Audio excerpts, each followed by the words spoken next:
Warangal హనుమకొండలో CM Revanth పర్యటన కొనసాగుతోంది. CM Revanth తుఫాను ప్రభావిత ప్రాంతాల్లో పర్యటిస్తున్నారు. వరద కారణంగా ప్రభావితమైన ప్రాంతాలను ముఖ్యమంత్రి పరిశీలిస్తున్నారు. సీఎం రేవంత్ వెంట మంత్రులు కొండా సురేఖ ఉన్నారు. ముఖ్యమంత్రి రేవంత్ రెడ్డి మాట్లాడుతున్నారు. లైవ్ లో చూద్దాం. కోఆర్డినేషన్ ఉండాల్సిందే. కలెక్టర్లు మొదట అధికారుల ఈ శాఖల మధ్యలో ఆర్ఎండ్బి, పంచాయతీరాజ్, ఇరిగేషన్, సీసప్లస్ అయితే ఎంఏయుడి వీటి మధ్యలో కంప్లీట్గా మీకు ఒక కోఆర్డినేషన్ పెట్టుకొని పర్మనెంట్గా కలెక్టర్స్ రివ్యూలు చేయాలి. ఒక శాఖకు ఇంకొక శాఖకు మధ్యలో సమన్వయం లేకపోవడం వల్ల కూడా మనకు సమస్యలు ఎక్కువ అవుతున్నాయి. ఒక శాఖ పనులు చేసిపోయిన తర్వాత ఇంకొక శాఖ చేయడం వల్ల కూడా నష్టం జరుగుతుంది. ఎవరు ముందు చేయాలి, ఎవరు తర్వాత చేయాలి అనే దాన్ని కూడా మీకు ప్రణాళిక ఉండాలి. అదేవిధంగా ముఖ్యంగా ఈ చెరువుల నుంచి ఇన్ఫ్లోలు అవుట్ఫ్లోలు క్యాలిక్యులేట్ చేసుకోవాలి. అదేవిధంగా సిటీలో ఎక్కడైతే ఎంక్రోచ్మెంట్స్ ఉన్నాయో, ఎక్కడైతే నాలాలు ఉన్నాయో చెరువులకు వెళ్ళడానికి, వాటిని ఎక్కడైతే బాటిల్ నెక్స్ కబ్జాలకు లోనైనో ఖచ్చితంగా కబ్జాలను తొలగించాల్సిందే.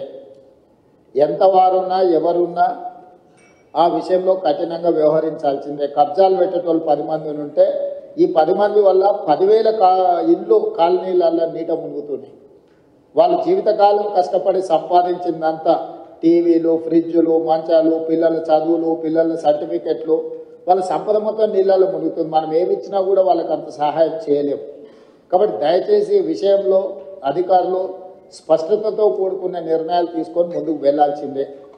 ఇప్పుడు వరదలు తగ్గినాయి కాబట్టి ఇమ్మీడియట్గా పారిశుద్ధ్య కార్యక్రమాలు పనులను ముందు ఇమ్మీడియట్గా టేకప్ చేయండి. మొత్తం ఎక్కడెక్కడైతే చెత్త పేరుకుపోయిందో చెత్త క్లీన్ చేయడంతో పాటు శానిటేషన్ పనులను కూడా మీరు తక్షణమే అడ్రస్ చేయాలి. మెడికల్ అండ్ హెల్త్ వాళ్ళు కానీ మిగతా డిపార్ట్మెంట్లు అందరూ కూడా కోఆర్డినేషన్తో మీరు అందరు కలిసి ముందుకు వెళ్లాల్సిందే. వీటన్నిటి రిలేట్ ఏదైతే నివేదికలు ఉన్నాయో డిజాస్టర్ మేనేజ్మెంట్కి ఎప్పటికప్పుడు మీరు నివేదికలు పంపించండి. అదేవిధంగా గతంలోనే ప్రభుత్వం జీవోలు ఇచ్చింది. మనుషులు చచ్చిపోతే ఎవరు చచ్చిపోయినా 5 లక్షల రూపాయల నష్టపరిహారం ఇవ్వడానికి ప్రభుత్వం నిర్ణయం తీసుకున్నది. ఎక్కడెక్కడైతే హ్యూమన్ లాస్ ఉందో వాటి అన్నిటిని కూడా రికార్డ్ చేసి పోలీస్ అధికారులకు కూడా కమిషనర్స్ అండ్ పోలీస్ డిపార్ట్మెంట్ కూడా నేను ఇన్స్ట్రక్షన్స్ ఇస్తున్నా. అట్లా పోయిన వాళ్ళందరినీ ఇమ్మీడియట్గా ఎఫ్ఐఆర్ చేయండి. కొన్నిసార్లు ఆలస్యంగా వస్తారు. వాళ్ళు ఒకసారి ఫీల్డ్ వెరిఫికేషన్ చేసి ఎఫ్ఐఆర్లు కడితే రేపు దీంట్లో వాళ్ళకి నష్టపరిహారం ఇవ్వాలంటే కూడా ఇవన్నీ అవసరం. మీరు ప్రొసీజరల్ ల్యాప్సెస్ కూడా లేకుండా పోలీస్ అధికారులు కూడా వాళ్ళు ఎవరెవరు ఈ వరదలలో చనిపోయినరో తక్షణమే వాళ్ళ వివరాలన్నీ సేకరించి ఎంబడే ఎఫ్ఐఆర్ కట్టి దానికి సంబంధించిన నివేదికలు ఇవ్వండి. అదేవిధంగా పశు సంపద ముఖ్యంగా మేకలు కానీ పశువులు కానీ, మేకలు ఇవి చచ్చిపోతే 5,000, ఆవులు బర్రెలు ఈ పెద్దవి ఏవైనా చచ్చిపోతే మనం 50,000 రూపాయలు ఇస్తున్నాం. సో 50,000 రూపాయలు ఇస్తున్నాం. వాటిని కూడా ఎంబడే అంచనా వేసి ఏ ఒక్కరికి కూడా ఇబ్బంది జరగకుండా చూడండి. పంట నష్టం జరిగిన ప్రాంతాలలో చాలా వరకు పత్తి, వరి, చేతికొచ్చిన పంట నష్టము ఇవన్నీ కూడా జరిగినాయి కాబట్టి ఎకరాకు 10,000 రూపాయలు మనం రైతులకు పంట నష్టపరిహారం కూడా ఇవ్వాలనుకుంటున్నాం. తక్షణమే ఆ నీట మునిగిన పొలాలను ఇసుక మేటలు పేరుకున్న దగ్గర మనకు ఎన్ఆర్ఈజిఎస్లో స్పెషల్ ప్యాకేజెస్ ఉన్నాయి. ఆ ఇసుక మొత్తం తొలగించడానికి ఎకరాకు 10,000 కాదు, ఎకరాకు 1,00,000 కూడా మనము ఎన్ఆర్ఈజిఎస్లో తీసుకోవచ్చు. కాబట్టి ఎన్ఆర్ఈజిఎస్కు సంబంధించిన పంచాయతీరాజ్ వాళ్ళు కూడా మీరు తక్షణమే దాని మీద దృష్టి పెట్టి అంచనాలు వేసి ఆ ఇసుక మేటలు పేరుకున్న రైతులను ఆదుకోవడానికి కూడా దానికి కావాల్సిన అంచనాలు చేయండి. అదేవిధంగా ఇంట్లో మునిగిన వాళ్ళు, ఇంట్లో పోయిన వాళ్ళకు ప్రతి ఇంటికి మీరు అంచనా వేసి 15,000 రూపాయలు నష్టపరిహారం వాళ్ళకి ఇవ్వండి. అంటే ఇళ్ళకి నీళ్ళు వచ్చి వస్తువులు తడిచిపోయిన వాళ్ళకి ఏమి ఇచ్చినా మనం సహాయం చేయలేం, కానీ కనీసం అట్లా పోయిన వాళ్ళకు ప్రతి ఇంటికి ఒక 15,000 రూపాయలు ఇవ్వడానికి అవసరమైన సహాయక చర్యలు చేపట్టండి. తర్వాత అత్యంత పేదలుండి, గుడిసెలుండి, లేకపోతే ఏదైనా కొట్టుకుపోయిన వాళ్ళు ఉంటే ఇందిరమ్మ ఇండ్లు ఇచ్చే అర్హత ఉంటే ఒక స్పెషల్ దీని కింద అయినా మనం కాన్స్టిట్యున్సీ వైజ్ ఇచ్చే కోటా కాకుండా అవసరం అనుకుంటే ఏమైనా అదనపు కోటా అయినా కూడా ప్రభుత్వం ఇస్తుంది. అట్లా ఇండ్లు కోల్పోయి నిరాశ్రయులు అయిన వాళ్ళని కూడా లిస్ట్ అవుట్ చేయండి. వాళ్ళకు కూడా మనం కొంతమేరకు ఇండ్లు ఇవ్వగలిగితే ఇవ్వచ్చు. అదేవిధంగా ఇంతకుముందు వెళ్ళిన కాలనీలలో వాళ్ళు ఇళ్ల పట్టాలు, ఇళ్లకు సంబంధించిన అంశాలు కూడా చెప్పించారు. కలెక్టర్ గారు, లోకల్ మున్సిపల్ కమిషనర్ గారు ఫీల్డ్ విజిట్ చేసి ప్రభుత్వ భూమిలో ఆల్రెడీ పట్టాలు ఇచ్చుంటే వాళ్ళకి ఇల్లు ఎట్లు ఇవ్వాలి, పట్టాలే ఇవ్వకుండా ప్రభుత్వ భూమిలో వాళ్ళు ఇల్లు కట్టుకుంటే వాళ్ళకి పట్టాలు ఎట్లు ఇవ్వాలి. కొన్ని దగ్గరలో సికం ల్యాండ్లలో ఎంప్రోచ్ అయ్యారు. చెరువులలో సికం ల్యాండ్లలో మనము పట్టాలు ఇవ్వడానికి కుదరదు. కాబట్టి ప్రత్యామ్నాయం ఏం చేయాలనో కూడా మీరు దాన్ని దృష్టిలో పెట్టుకొని చేసుకోవాలి. పర్టికులర్గా వరంగల్లో municipal and irrigation department coordination missing.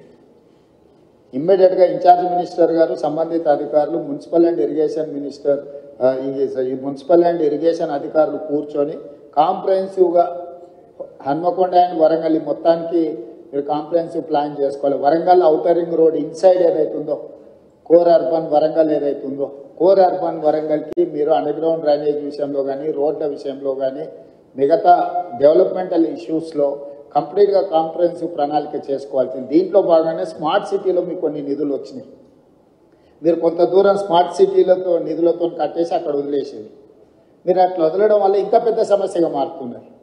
So state government నుంచైనా ఏం కావాలనో శ్రీదేవి గారు, మీరు ఆ స్మార్ట్ సిటీలో చేయంగా మిగిలిన పనులు ఏం చేయాలనో కూడా దానికి ఒక నివేదిక తయారు చేయండి. మనం అవసరమైతే ప్రత్యేకంగా బడ్జెట్ ఇచ్చి వరంగల్ మీద ప్రత్యేకంగా ఫోకస్ పెడదాం.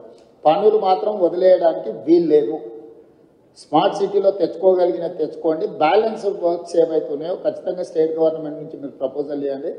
Government is here to sanction all those ఏవైతే సమస్యలు ఉన్నాయో వాటికి సంబంధించి. అదేవిధంగా ఇప్పటివరకు ఆ స్మార్ట్ సిటీలో మీరు ఫండ్స్ క్లెయిమ్ చేసిందా చేయలేదు, ఎందుకంటే లాస్ట్ టైం ఎక్స్టెన్షన్ తీసుకొచ్చినాం 1 year వరంగల్ స్మార్ట్ సిటీ. ఇప్పుడు దానికి సంబంధించి కూడా మీరు ఏమేమి చేయాలనుకుంటున్నారో వాటన్నిటిని కూడా మీరు ఖచ్చితంగా ఎంబడే టేకప్ చేయాలి. ఈ మీటింగ్ అయిన తర్వాత నేను ఫస్ట్ కలెక్టర్స్ రివ్యూ మీటింగ్ పెట్టుకోండి. డిపార్ట్మెంట్ హెడ్స్కి నేను సూచన ఏం చేస్తున్నా అంటే, head of the department, Panchayati Raj principal secretary, irrigation principal secretary, MAUD principal secretary, ఇక్కడ ఆల్మోస్ట్ అందరు ఉన్నారు. ఫస్ట్ మీ లెవెల్ ఒక రివ్యూ తీసుకొని గ్రౌండ్ లెవెల్ ఒక కోఆర్డినేషన్ ఆఫీసర్స్తో ఒక కోఆర్డినేషన్ ఆఫీసర్స్ కమిటీని ఇచ్చేసి వాళ్ళు కలిసి ఫీల్డ్ విజిట్ చేయాలి.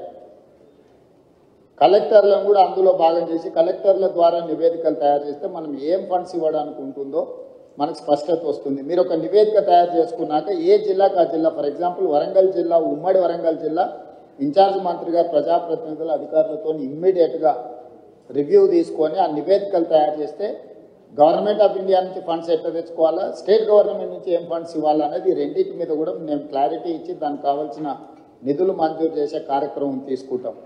ఇక ముందు ఈ క్లౌడ్ బస్ట్ అనేది పర్మనెంట్. మీరు ఏదో ఈ ఒక్కసారి వచ్చింది దీన్ని టెంపరీగా మీరు అడ్రస్ చేద్దామని అనుకుంటే మీ తప్పు. పోయిన సంవత్సరం వచ్చింది, ఈ సంవత్సరం వచ్చింది. మీకు కోవిడ్ తర్వాత క్లైమేట్ చేంజెస్ జరిగినాయి. ఇక రెగ్యులర్గా మనం ఈ ప్రాబ్లం ఫేస్ చేసేది ఉంటుంది కాబట్టి ఈ ఇష్యూస్ని పర్మనెంట్గా ఎట్లా అడ్రస్ చేయాలనో మీ దగ్గర ప్రణాళిక ఉండాలి. అంటే రిసోర్సెస్ అంటే ఫండ్స్ రిసోర్సెస్ ఎట్లా మనం చేసుకోవాలి, యాక్షన్ ప్లాన్ ఎట్లా చేసుకోవాలి, మీ దగ్గర అందరి దగ్గర కూడా నివేదికలు పెట్టుకొని చేసుకోవాల్సిన అవసరం ఉంది. దీని మీద ప్రత్యేకంగా దృష్టి పెట్టండి. ఎవరైనా అధికారులు ఉన్న నెక్స్ట్ 10-15 days అన్ని సెలవులు రద్దు చేయండి. క్షేత్రస్థాయిలో నివేదికలు తయారు చేయండి. ప్రభుత్వం వైపు నుంచి మీకు పూర్తిగా సహకారం ఉంటుంది. ప్రజాప్రతినిధులు ఇచ్చే నివేదికలను కూడా పరిగణలోకి తీసుకోండి.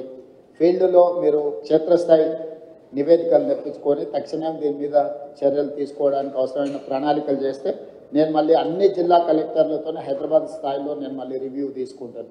అది next 1 week, after 1 week ask them to come with reports. టోటల్గా ఆయా జిల్లా నివేదికలు మీరు తెప్పించుకొని మీరు అంతా చేసిన తర్వాత నాకు ఒక రిపోర్ట్ పెడితే దాని మీద గవర్నమెంట్ ఆఫ్ ఇండియా నుంచి ఒకవేళ ఏమన్నా వాళ్ళ కమిటీని ఎవరినైనా ఇన్వైట్ చేయాలన్నా లేకపోతే మనమే వెళ్ళి నివేదిక చేయాలన్నా ఏం చేయాలని దాన్ని చేద్దాం. రెవెన్యూ మంత్రి గారు మీరు పర్సనల్గా దీన్ని దృష్టిలో పెట్టుకొని చేయాల్సిందిగా కోరుకుంటున్నాను. R&B అక్కపక్క నుంచి చెప్తుంది, R&Bలో చాలా రోడ్లు డ్యామేజ్ అయినాయని. R&B అధికారులు వికాస్ R&B నుంచి ఏమున్నారో మీరు స్పెషల్గా ఒక ఆఫీసర్ని చేసి దీని మీద కంప్లీట్గా నివేదికలు తెప్పించండి. లోకల్ ఏ ఇష్యూస్ ఉన్నా కూడా ఒకసారి దీన్ని టోటల్గా నివేదికలు తెప్పించి పనులు పూర్తి చేయాల్సిందిగా కోరుకుంటూ, అధికారులు ఎవరు నిర్లక్ష్యం వహించినా ప్రభుత్వం దాన్ని సీరియస్గా పరిగణలోకి తీసుకుంటుంది. దయచేసి నిర్లక్ష్యం అనేది వదలండి, క్షేత్రస్థాయిలకు వెళ్ళండి. కలెక్టర్లు కూడా ఫీల్డ్ విజిట్లు చేయాల్సిందే. నేను కలెక్టర్లు చీఫ్ సెక్రటరీ గారు కూడా చెప్పిన మీ ACRలు రాసినప్పుడు మీ ఫీల్డ్ విజిట్స్ కూడా వన్ ఆఫ్ ద క్రైటీరియా. మీరు అనుకోవచ్చు ఫీల్డ్ విజిట్ చేయకపోతే ఎక్కువైతే ట్రాన్స్ఫర్ చేస్తారని. ట్రాన్స్ఫర్ చేయకుండా మీ వార్షిక నివేదికలలో కూడా మీరు ఎన్నిసార్లు ఫీల్డ్ విజిట్ చేసారు, ఎక్కడెక్కడికి వెళ్ళి ఎడ్యుకేషనల్ ఇన్స్టిట్యూట్స్ ఎన్ని చేసారు, డిజాస్టర్లో ఎన్ని అడ్రస్ చేసారు, అన్నిటిని కలిపి దాన్ని కూడా ఒక బెంచ్ మార్క్గా ప్రభుత్వం పరిగణిస్తుంది. దయచేసి ఈ అంశాలను అన్నిటిని కూడా దృష్టిలో పెట్టుకొని ఇప్పటివరకు బాగా పనిచేసిన అధికారులను అభినందిస్తూ బాగా పనిచేయాల్సిన అధికారులకు సూచనలు చేస్తూ భవిష్యత్ కార్యాచరణని సిద్ధం చేసుకోండి అని తెలియజేస్తూ మీ అందరి దగ్గర సెలవు తీసుకుంటున్నా. ధన్యవాదాలు.